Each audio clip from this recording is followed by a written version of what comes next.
So that should be showing up. Come on.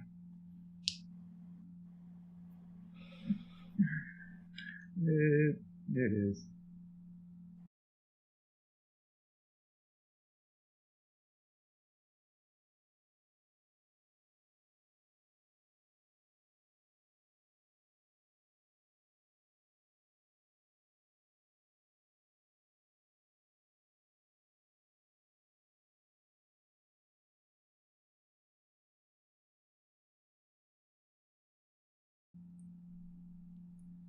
So what I just realized, though, is as we're counting down on this thing, I can't hear you talk to you for like the next 5 minutes or something because I'm on this thing that's muted. So for everybody who's jumping on now, understand that we're still learning this, figuring this out. But Burt Lum is worth the wait. Let's see. Let's get this going. 48. I'm going to start early because I started it too late. Let's see. These other things going.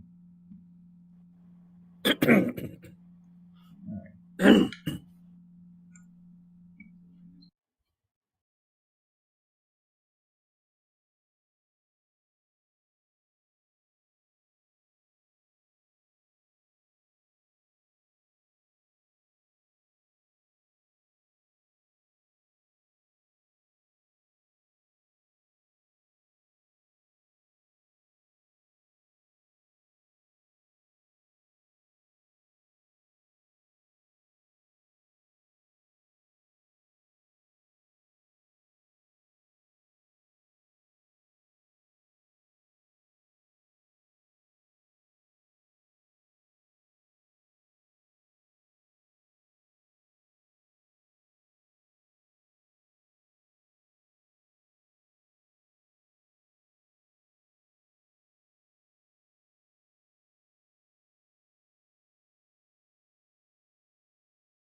What?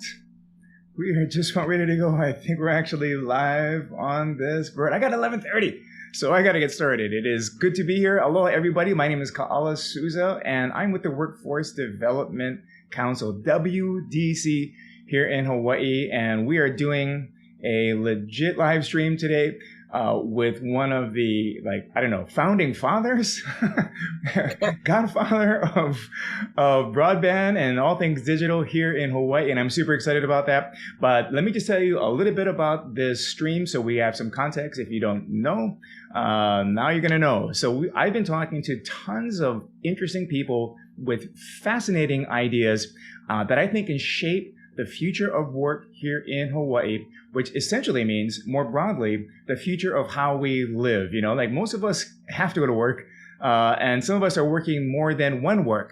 And right now, in 2021, the way that we work is different. And so make no mistake, this is different as in way back in the day, the Industrial Revolution kind of times, when people started working in factories, leaving the fields, leaving the farms, and moving into cities. That's big. And even like ice boxes. We used to have little real boxes that you put ice in, and people had to go cut the ice off of frozen lakes, not here in Hawaii. Sorry, that's a whole different, whole time frame. But cut the ice off of lakes and then sell them to people. That job is no more. So we're in a time, a place, a situation in our life now that nobody could have expected or predicted. And this is fantastic for us to be talking to the guy that has brought in this digital revolution for us. And so I'm talking to these fascinating people, and I want you to hear some of the same things. So I brought them on this live stream to get some of their ideas, some of their mana'o here for things that are going on in Hawaii, but not just here, but also in all around the world. So as we go through this, comment, question anytime. I have it in YouTube, but this is also streaming all over the place, Facebook, I think LinkedIn. And so if your comment goes on and I haven't responded to it yet, it's just because I'm super slow at this. Also, if you're on YouTube, like and subscribe, like it wherever you are. And it helps us to increase, whatever that tricky algorithm to get the word out to more people. So that's going to be super important for us. We do have some future shows coming up. I should have gone back to this. This is the last of our April sessions. And you can see down at the bottom, I should have covered it, but that Bert is here. We've had some fascinating people already. Going forward, we're going to be having a whole bunch of interesting people. Next week, Mary Kumabe from Kumabe HR, it's an executive staffing agency, talking about specifics, details in how to get a job, how to prep for a job in 2021. Like these video online interviews, some of her perspective of where work is going here in Hawaii. We have Senator Wakai, who is coming up in a couple of weeks. Jason Chang, president of Queens Health Center. Medical Center, I should say. Teresa Sladek from Minnesota. So all kinds of really, really fascinating, interesting people. But let me get on to this right now. We have Burt Lum right here. He's a strategy officer for the Hawaii Broadband Initiative, State of Hawaii, Department of Business, Economic Development and Tourism. That's a long title, Bert. It's taken me a long time. But even more importantly, he has been a guiding force for us here. We're going to be focusing on all things digital, broadband in Hawaii, how that affects us. And I should have pulled this up here too. Where is this thing? I want to bring up a picture. Here it is, Bert. Look at this. You can see this. This is a Bert who, from the beginning, this is Bert right here. I know it says Bruce Lee, but really that's Bert's alter ego. That's his other name. Empty your mind, be formless, shapeless like water. You put water into a cup. This is what Bert told me like a year ago when we first started all these things. So everybody here, if you can do some silent claps, shout out to our godfather of broadband, Bert Lum. Welcome. So, that was a long introduction. I wish I had some soundtrack, like a music for you, like some. I had a poster of Bruce Lee when I went to college, and I slapped that on the wall, and it was one of those motivating posters. This is what I've been telling people all the time. Bert tells me, be like water. You're like sensei, you're like the dojo master over here. Super, super excited to have you on this. I know we have you for a limited amount of time. You have to go deliver cakes or something, Is that a surprise? Should I have said that? It's a surprise. I'm not going to say anything. But we're super happy to have you on this. Blew the surprise. And so we have people live. This is a live stream. You've been on a live stream before, Bert? I really can't remember if I was on a live stream. I mean, I've been Yes. on videos and, Yep. I've been on radio, and of course radio is live, but not a, or maybe, okay, so maybe TV, but it's not a Yeah, live yeah, stream. yeah, yeah, yeah. This is different. I'm trying to figure this out myself, and again, mostly because I've been talking to you, like I said, interesting people, fascinating ideas, and I want to get that out to our the people that need to hear this, and people who make decisions, people about our policy here in Hawaii, and also about their own lives in Hawaii. There's so many people leaving, and our Aina, and I think we want to figure out how to make this go down. But first question, I do have an interview, right? I made a list of questions, and one of the first things, because this is like a talk story with Burt Lum. What do people want to know? And I went with what I want to know. And Burt, I don't even know what high school you went to. So, oh, you got to ask me that. Huh? I went to Iolani. Iolani, it's a good school. It's a good school. I'm not. Thanks for bringing this back up. But I used to wrestle, and the guy from Iolani I would never beat. It was. Thanks for bringing that back up. And normally the next question, of course, is what year did you graduate? Can I ask you that? Is that okay? Okay. Yeah. You can ask me that, but I will tell you it. I'll tell you the answer in a convoluted way. Okay. I graduated 1 year after Mufi Hanneman and Guy Kawasaki. Oh my goodness. Okay. I didn't even know. Did Guy go to Iolani? Yeah. What? Yeah. The Apple Evangelist? Oh, you graduated from that school. You graduated from that time of some movers and shakers, there. So I don't even know what year that is, but that's legit. As we started going through this, one of the things I was interested in too was how we got to talk big picture about what Hawaii needs to be competitive. That's what you've been sharing with me for months and months in Broadband Hui. But I do want to get a little bit of like how you got into this. I was looking at pictures of you on Google Images from like 2007. That shows you with a big giant laptop at the beach. I think I saw you surfing. I don't know if that was the right Burt Lum. It might have been somebody else. No, I think it was you. Well, it was huge. I'll do a quick synopsis of why I'm into what I'm doing. So, my education has primarily been in the technical arena, and I had the fortune going to Iolani of actually programming back in the 70s.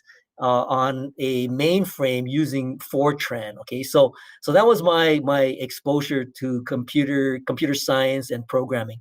And then, when I went to college, I was able to make it through the EE department. I got a EE degree from University of Washington and a EE degree from Stanford.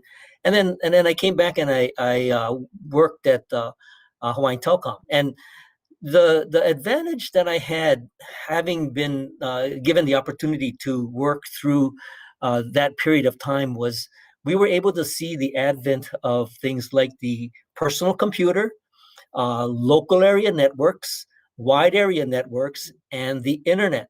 And so all of that unfolded in front of our eyes. And I was just captured by how all of that technology was now going to be changing everything that we do. And of course, you look back at, and this is like in the early 80s, right? And you look back at, what is it, like 40 years, and a lot of it has actually taken place. Yep. And so, moving into the later years, and you're probably just a child in the 90s. And to have, to see all the, I'm a big Star Trek fan, right? And even back then, when you have your Scotty's got his communicator, yes, and he's flipping it open, and if you look at what we have now with the smartphone, I mean, if you had that back in the early 80s, it was like magic. In fact, even today, if you really think about what is being delivered through technology like a smartphone, I mean, it's magic. Now, one of the things that I think we have to do, and this is where I've tried to kind of hone my skill around, is, there's this technical world, and sometimes the technical world becomes really kind of over the top for a lot of people. And what I really felt strongly about is, how do we make it more understandable? How do we make it more accessible? And how do we help people understand that, there is some major build and spend and resources that go into the making of all of this stuff. And so, when I got the opportunity to get into this position at the state, being kind of like the broadband strategy officer, I really, I really found my role trying to help educate people. What does it really mean to be connected to broadband?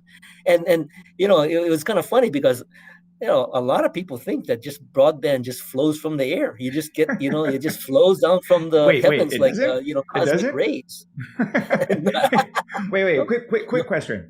I'm trying to find when Hawaii first got broadband access. I went back to like when we got the telephone, I remember we had the first electric light bulb or something in, Kalakawa's age, but telephone was like 50s. Is that right? Inter-Pacific. But when is broadband? When did we get broadband? Give me a little history. I give you a bit of history. So this was back in the early 90s. And there were actually some key members, or actually students over at the Honolulu Community College. And they were actually playing around with getting access. At the time, educational institutions could get access to the internet. And I remember going to HCC, and one of the fellows there was showing me what the web looked like. And I thought, wow, this is like totally game changing. And one of the things that I kind of had the fortune of doing is, working at Hawaiian Tel, we were seeing all these sort of wide area networks, and then we were seeing the connection of wide area to the local area, and then of course you got routers and all that kind of stuff, and the transition was that in the early days the internet was primarily it came out of DARPA, and it was primarily to connect educational institutions as well as the Department of Defense. So there was really no commercial activity that was taking place on the internet. And then in the early 90s, that's when it started to become a little bit more open. But a lot of the access to the internet, was still through very rudimentary kinds of applications. I mean, email was done on a program called Pine. And so it was, in essence, kind of the early 90s. And then I remember, like I said, seeing this demonstration of the web. And I remember, get this, so the first island that actually had a website was Kaho'olawe, because I started a website for Kaho'olawe. Oh my goodness. And then that was kind of my, cutting my teeth on what it took to set up a domain name. I actually had IP addresses back in those days. What? And yeah, and one of the things that I kind of helped did was back in '95 I was working for the Maui supercomputer, and so one of the little known secrets is that there's this supercomputer on Maui, and the only way you're going to really leverage if you're a researcher or want to do supercomputing, leverage a supercomputer resource on Maui is to access it through the internet. So I was the one that helped to get the Maui supercomputer connected, and this was back in like the mid 90s.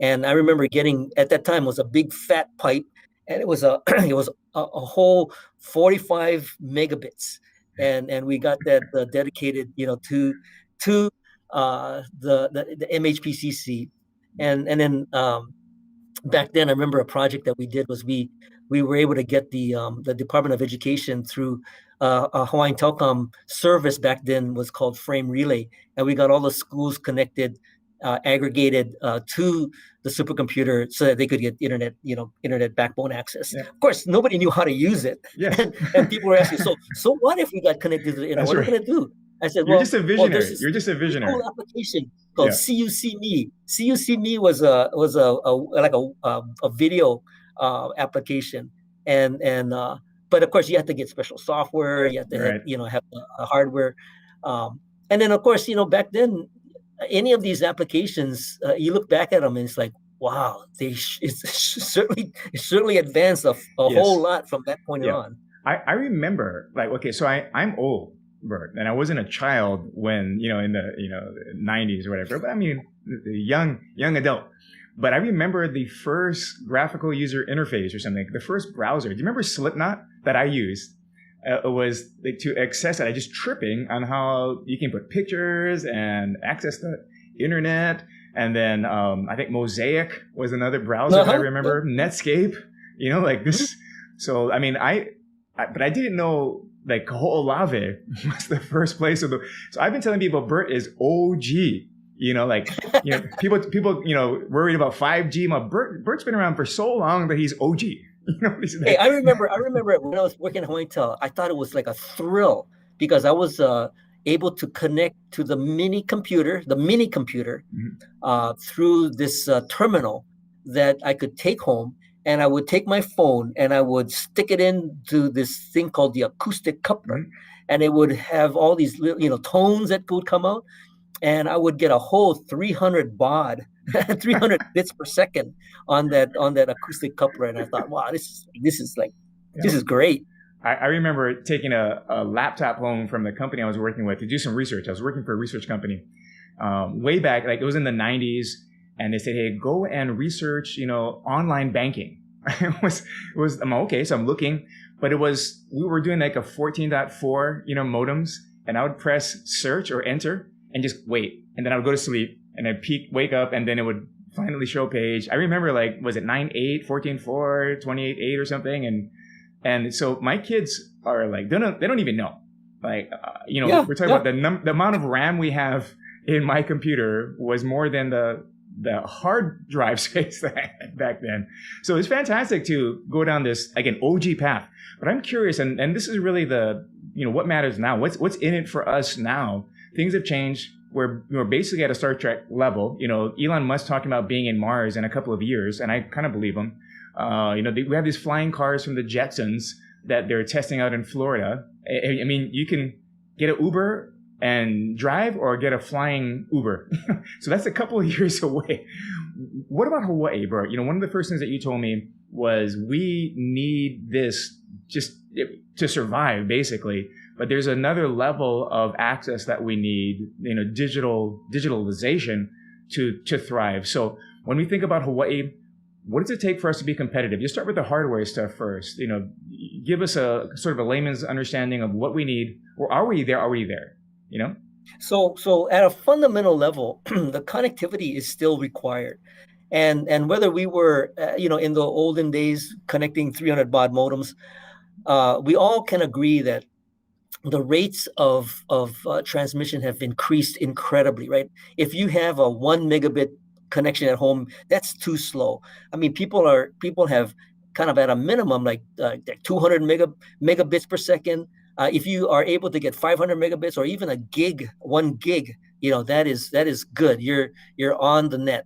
Now, one of the things that we've been working on is how do we make sure that even though you're connecting at a gig at home, how do we make sure we're connected? We, Hawaii, are connected to the internet backbone at that same kind of degree of access. I mean, we're talking, terabits, right? How do we make sure that the trans-Pacific fiber cables continue to land here? Because you're still going to need them. You're still going to need the more data, the more content, the more access that we all are becoming very used to and almost take for granted.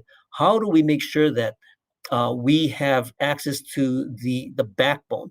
And so trying to create, it's not sexy, but it's these carrier neutral cable landings. How do we attract the trans-Pacific fiber to land here? How do we make sure that we have robust, resilient inner island fiber connection so that if any one leg potentially goes down, which Kauai did experience back at, I think it was 2019, one of the old systems went down and the whole island went out, both telephone and internet. How do we make sure that doesn't happen again? And that the way that is prevented is from creating sort of these rings and redundant links. And so we want to make sure that we are positioned to do that for the future so that we not only connect Hawaii, but we connect all the islands. And then we start to look at extending on island through something that we call terrestrial terrestrial backhaul, which is fiber optics, basically fiber optics on the land. How do we get fiber optics distributed to not only high capacity routes, but all through rural communities? And so that's the challenge. And I think what it's going to enable us to do is, and going to the whole point of your live stream is, the future of work. If people can work anywhere and they are able to get high speed access, so that they can not only do, you're not talking about going home and streaming Netflix. I mean, you're talking about doing multiple Zoom calls, because you might have the husband, wife, kids, they all might be using the net at the same time. So you want to have the capacity to have multiple devices on the net. And how do you do that from places where people really would like to live? And it may not be in the city, right? It may be out in some rural communities, or just places that you can kind of, like, on the one hand still work, and on the other hand take a walk in nature and feel the beauty of the Aina. And to me, I think Hawaii is the perfect place to experience that. But you gotta be connected. So what we're pushing to make sure of is that we're connected to the global backbone, and we support all the players that are making connectivity a reality in Hawaii. And it could be the wireline folks, it could be the wireless folks, and it could be the Elon Musk and the Starlink, which is also coming to Hawaii. So there's a variety of ways. Let me stop you there, because you're using words that were flying over my head already, which is why I trust you to take care of this part of the thing. So I want to make sure that when I press the button, things go, and then I say, thank you, Bert. But like terrestrial, I think ET, fiber optics. One thing I do know, like from our broadband Hui, which you're in charge of, you're the head of, fantastic community of people who care about this, stakeholders in this whole topic, digital equity. There's stuff going into Hana, right? Or Kianai. I know that there's that. I have some cousins out there. Shout out to all my Ohana. But they're pretty excited about that. And I see how that makes a difference in rural areas. And in fact, I think Hawaii is pretty much rural, like one of the most remote populated areas in the world. Let me ask you a question, like on the negative. Like, what happens if we don't have this? What happens if we don't have the kind of speeds, the kind of connectivity, the kind of hardwired infrastructure that we need going forward? What is like a worst case scenario for us? Well, what we are trying to ensure is that we have the tools, the platforms, the foundation upon which we can build a diverse economy, a diversified economy. And what you want to try to, we're moving into the 21st century. I mean, that's not something surprising to anybody. We're seeing advances across the entire globe, whether it's these applications or artificial intelligence, machine learning.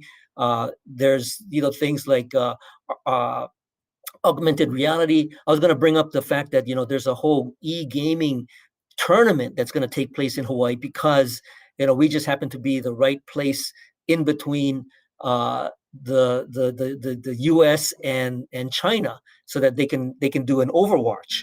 And when is this tournament, Bert? Wait. The tournament is coming up in June. So okay.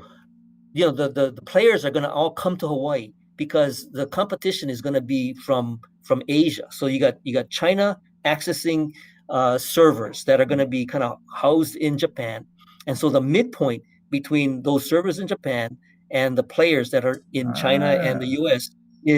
and for the westernmost point in the U.S. is Hawaii. So it makes sense to be here. So to answer your question, if we want to be a participant and not only survive but thrive, we have to have the foundation upon which we can build a diversified economy and take advantage of the digital technologies that are now flowing into not only our applications that we run on our smartphones, but how do we get the keiki to be more in tune with things like computer science and things like problem solving in a logical way that helps helps to foster, their interests in this area, whether it's STEM, and then build that kind of awareness so that as they move through their educational careers, they're interested in fields that can advance the kind of work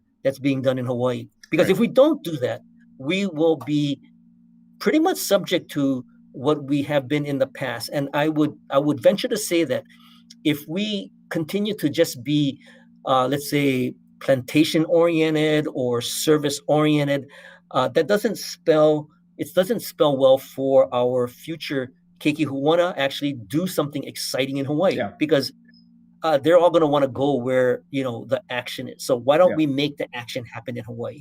That's a great thing. When you start thinking about the future, you think about the kids for sure. But there's some of us who are still in the working class that for the next 20 years, that it affects us too, right? Like if we don't have this kind of infrastructure that allows us to have international video calls, to do this kind of streaming that you and I are doing right now, to be able to share file. I mean, all of the technological infrastructure that we need to play the game needs to be in place. But then one of the things that we talk about on the Broadband Hui is at the WDC, we're working on workforce upskilling in digital skills, because you can have the infrastructure and then you're going to work all this super, super hard to get us there. But then we can't leverage it. We don't know how to drive a stick shift. Wait, I don't know if that's a good thing or a bad thing. But you don't have the skills to leverage it, to take advantage of it. So I tell people all the time, we're not trying to just teach you computer skills. We're trying to give you opportunities. This is, you have the broadband access, you have these computer skills, digital literacy skills, and that gives you access onto the playing field so that you can compete. This is a pivotal time. Yeah. Do we have anybody who is disagreeing with you on this? Well, one of the things that people should embrace is the fact that it takes time to feel comfortable with any of these tools. And, it's not something that oftentimes, folks in an older generation, they might look at social media and say, oh yeah, that's for the kids, right? The kids know how to do that. But that tends to put a, maybe a limitation or a damper on even if whatever age you are. I would highly advise, play around with some of these tools, play around with some of these applications, get familiar with how these things work. And that's why, Kala, when you're actually pushing the envelope on doing live streaming using technologies like you're currently doing, to me, that's great. That's an example of, taking a leap, getting your feet wet, learning how to do it, one step at a time. Right. And everybody has to start doing that, because the more you get comfortable with how these tools are used, the better you can apply these tools for new things to occur. And sometimes when we get older, we get kind of comfortable in our habits or whatever we are accustomed to doing. But if we don't challenge ourselves to, and it's not hard. I mean, just use it, play with it, learn something about it, and continue to test yourself and to see how much can you do with this newfangled tool that you've gotten your hands on.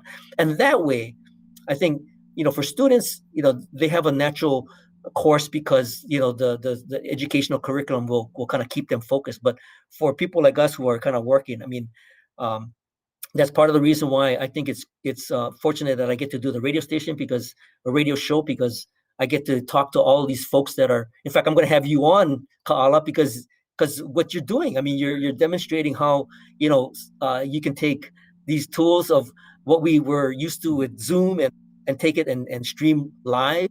All of these things we need to learn how to use, and we gotta learn quickly. And what the pandemic has done is it's advanced the understanding that if we don't jump on, learn these tools, advance in these tools, and see new applications with these tools, we're just going to be left behind, because everybody else is doing this. And I may be advocating this for Hawaii, but I tell you, there's people like me advocating this across the country as well as in other countries. Yes, you yes. know, And I I don't want to get into, I don't want to get into like, we got to beat China, but kind of, that's the competition. Kind of. Wait, so let me just stay on that, because I was talking to a really, really good friend of mine, and I was saying, hey, doing like the Hawaiian thing where, we don't want to like push ourselves forward. The nail that rises up must be hammered down. And I said, I don't want to be like competitive. And he stopped me and he said, no, we have to. You have to compete. You have to compete, Ka'ala, and we in Hawaii have to compete. So, like when people say Singapore, Taiwan, Vietnam, we want to be in that list of places that are digitally ready, like that we are digitally like we are ready to go on this. I spoke to one lady in Waimanalo. She's, Niniao has been getting computers over to the kupuna houses in Waimanalo, right? Department of Hawaiian Homelands. And so we went to go help her. And yesterday, this one lady she wasn't frantic, but she says, we installed the computer in her place 3 weeks ago, maybe. And she says, she called Niniao, and then she called me and said, I haven't touched it because I don't want to break it. When are you guys coming back to teach me? And I said, whoa, I didn't even think about that, there's a lot of fear, there's a lot of anxiety. So we went over, and her and Uncle were there, they were talking, and it was an interesting view of like somebody who is not comfortable with the computers, who wants to be. And it's exactly what you're talking about, Bill. So the kids are growing up with it, the kids are all comfortable with it, but some of us are not. And I think one of the challenges for us is that we're too comfortable. We get complacent.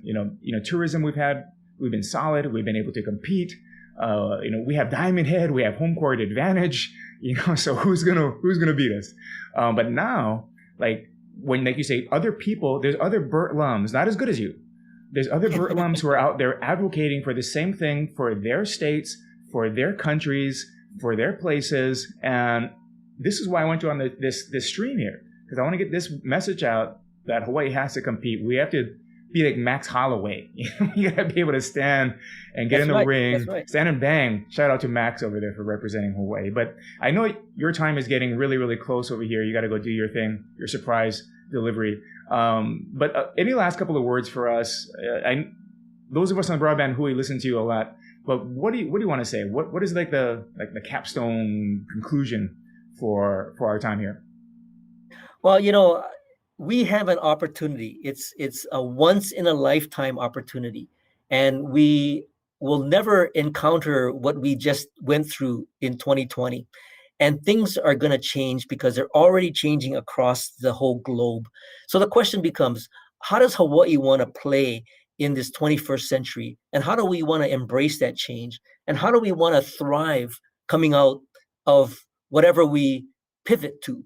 And I think at a foundational level, we've already identified that broadband, the digital economy are super critical to our survival and our ability to thrive, in the 21st century. And so how do we continue to foster that and stay focused, right? Stay focused and help all the folks. And that's why we have this digital equity declaration. How do we help get everybody up to speed, pointing in the same direction, realizing that in order for Hawaii's future to be as rosy as we would all want it to be, how do we all make that happen together? And that's what I want to kind of share with everybody. And I welcome everybody who feels the same way to join the momentum that we've already created, and let's together, make Hawaii a better place. Yes, thank you, Bert. That's fantastic. So let me before we I don't know what do you say, end live streams? I just want to go to this point about us being competitive here in Hawaii. Back in the day, 200 years ago, Hawaii had one of the highest reading literacy rates of any other nation in the world. And I think if that could be our vision, we want to be have that kind of high level of digital literacy and digital readiness. That's going to change the game for us here in our state, in our islands, and for our kupuna, keiki, everybody in between. We're going to be good to go. So that's Bert Lum. I told you, Bert is OG. Kala. So wait, no, you can't interrupt me. I'm on my flow. I'm just kidding. It was you that I talked to about Kauikeaoli. Yep. Kamehameha III, he declared in 1824 that Hawaii was going to be a nation of literacy. And I remember you and I talked about it. It says, hey, why don't we make the 200th anniversary of that? Hawaii become a state of digital literacy. And that's what we're doing. And that was articulated in the Digital Equity Declaration. So, yes, which is going through the ledge right now, right? Yeah, we got the marching orders, and we're welcoming everybody who wants to march along with us.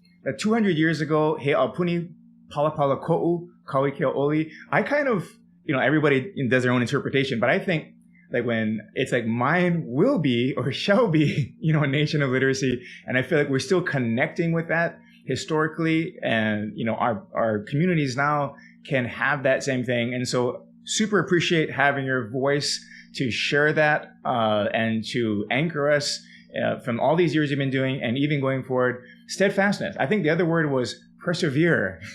I wish I had Clint Eastwood. Persevere. I wish I had the Clint Eastwood video playing while you said this. But we have the Burt Lum. I'm just kidding. Bruce Lee, Burt Lum, Be Like Water. Super, super appreciate having you on here. And for those of you who stuck with us live on this, appreciate that. If you're watching this on the replay, if you have any questions, comments, please feel free to drop on whatever platform you're in. We'll be able to get that. Oh man, Bert, I have a question. Do you have 1 minute real fast? Okay. 1 minute. Okay, so Maureen Bates, let me just read this out.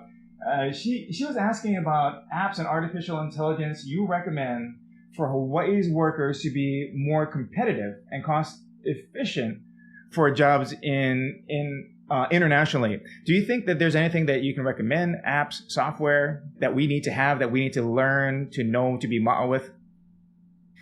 Well, I still am kind of a big proponent of social media. I mean, LinkedIn, Kala, you're big into LinkedIn. I like stuff like Twitter. I mean, there's a lot of good stuff that actually gets put out there if you kind of pay attention to it. Another one that I enjoy playing around with is TikTok, because there's a lot of interesting videos that get shared on TikTok. You have a TikTok? No, do you have a TikTok account?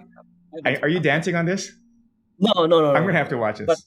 But the point I'm trying to make is that there's no silver bullet, right? You gotta kind of like explore, open your mind to things that are out there. I'm also kind of exploring this app called Discord. There's things like now you can do audio podcasts on Twitter, and what's the one on? Let me check the one on Clubhouse, right? Racket is a new one I just heard about. Yeah, so there's no silver bullet. There's a whole bunch of applications. They're going to continue to come out. There's a lot of innovation being talked about and thought about and developed. And we just gotta be in the game. We just gotta be in the game, and we gotta get our local kids to start thinking about some cool stuff to to develop and create and anchor it here in Hawaii. Amen. It's like they're preaching it. So again, thank you very much for joining on with us. We do have I'm behind. So there's a whole bunch of people coming up next week, next month. Jason Chang, President Queens Hospital, is going to be on here. Senator Wakai, who is a Nui, is a big thinker, and that I hope to expand all of our thinking. But anyway, aloha to all of you. Oiho, malama pono. Go and play with like digital things, computer things. You can't break them. And if you do, just call Bert. He'll come help you fix it. Aloha to all of you. And hui ho. I'm going to leave this last picture up if I can. Where is it? I want Bert's picture of, there it is. There it is. Be like water is what Bert told us. Aloha, hui ho.